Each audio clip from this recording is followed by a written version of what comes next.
आज Doubtnut app download करें। Doubtnut पर अपने सभी गणित, रसायन विज्ञान, भौतिक विज्ञान और जीव विज्ञान के डाउट्स का करो सफाया। बस प्रश्न की फोटो खींचो, एक ही प्रश्न को क्रॉप करो और तुरंत वीडियो सोल्यूशन पाओ। अभी डाउनलोड करें। हेलो, आज जो प्रश्न हमारे पास हुआ है कि एक आदमी नदी के किनारे खड़ा है, वह दूसरे किनारे पर स्थित वृक्ष के शीर्ष पर उन्नयन कोण 60 अंश देखता है। जब वह नदी के किनारे से 40 मीटर दूर हटता है तो पाता है कि उन्नयन कोण 30 डिग्री है। वृक्ष की ऊंचाई तथा नदी की चौड़ाई ज्ञात कीजिए। ठीक है, अब जो हमें प्रश्न में दिया गया है वो देखते हैं कि ये एक वृक्ष है जिसकी ऊंचाई हम मान लेते हैं x और ये है जिसकी चौड़ाई हम मान लेते हैं y। ठीक है, अभी जो इसकी जो उन्नयन कोण है इस बिंदु से ये नदी का एक छोर है, ये नदी का दूसरा छोर है, तो जो यहाँ से वृक्ष की ऊंचाई का उन्नयन कोण है वो 60 डिग्री है और जब वो 40 मीटर पीछे हट जाता है तो उन्नयन कोण 30 डिग्री हो जाता है। तो हमें ऊंचाई, वृक्ष की ऊंचाई और नदी की चौड़ाई दोनों ही बतानी है। ठीक है, तो चलिए अभी बात करते हैं त्रिभुज ABC की। जो छोटे वाला त्रिभुज हमें दिख रहा है, त्रिभुज ABC में, ठीक है, तो हम क्या लिखते हैं, हम लिखते हैं tan 60, क्योंकि 60 अंश का कोण दिया गया है। tan 60 बराबर x बटे y। ठीक है ना, ये tan क्या होता है, tan होता है लंब बटे आधार, तो ये लंब हो गया और ये आधार हो गया तो x बटे y। अब हम इसका मान रखते हैं तो होता है √3 बराबर x बटे y। तो ये मेरे पास जो y का मान x का मान बन जाता है x बराबर वर्गमूल 3 y। मेरे पास बनता है समीकरण नंबर 1 में इसको मान लेता हूँ। ठीक है, अब हम बात करते हैं दूसरे त्रिभुज की, जो है बड़े वाला त्रिभुज, मतलब त्रिभुज ABD में। ठीक है ना, ये त्रिभुज भी समकोण, तो त्रिभुज ABD में हम क्या बोलते हैं, इसमें हम बोलते हैं tan 30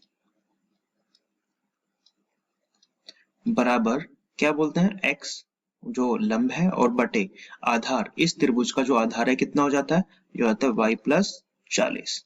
ठीक है, अब हम इसमें मान रख देते हैं, मान रखते हैं tan 30 का तो आता है 1 बटा वर्गमूल 3 बराबर x बटे y प्लस 40।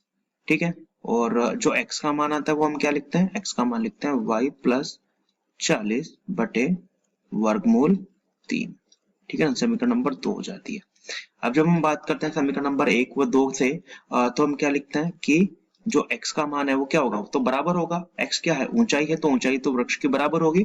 तो समीकरण 1 व 2 से हम क्या कहते हैं कि जो बराबर है वो हो जाता है वर्गमूल 3y बराबर y प्लस 40 और बटे वर्गमूल 3। ठीक है, अब हम इसकी गुना करते हैं, इधर इसको इधर ले जाते हैं, तो हमारे पास जो आता है वो आता है 3y बराबर y प्लस 40 और y को इधर ले जाते हैं तो ये हमारे पास आता है 2y बराबर 40 और ये है 20 मीटर।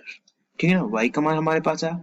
अब हम y का मान समीकरण 1 और 2 में से किसी समीकरण में रख सकते हैं, तो हम बात करते हैं समीकरण 1 में, उसमें थोड़ा हमें आसान होगा। तो समीकरण 1 में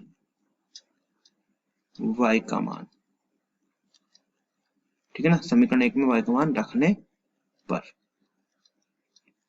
समीकरण 1 में y का मान हम रखते हैं तो क्या बोलते हैं कि x बराबर वर्गमूल 3 गुना 20, तो ये हमारे पास क्या आता है 20 वर्गमूल 3। अब हम यहाँ से वर्गमूल 3 का मान रख सकते हैं, तो वो हमारे पास होता है 1.372, 1.732।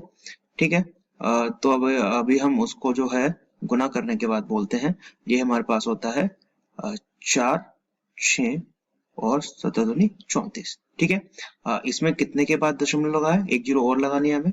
ठीक है ना, कितनों के बाद दशमलव लगाए तो पॉइंट के बाद, तो ये आता है हमारा आंसर 34.64 मीटर। ठीक है, सो दो उत्तर हमें निकालने थे, एक निकालना था कि वृक्ष की ऊंचाई, तो उसको मैं बोलता हूँ वृक्ष की ऊंचाई, उसको मैं बोल सकता हूँ कि 20√3, और या फिर मैं जब √3 का मान रखता हूँ तो 34.64 मीटर हमारे पास मान आ जाता है।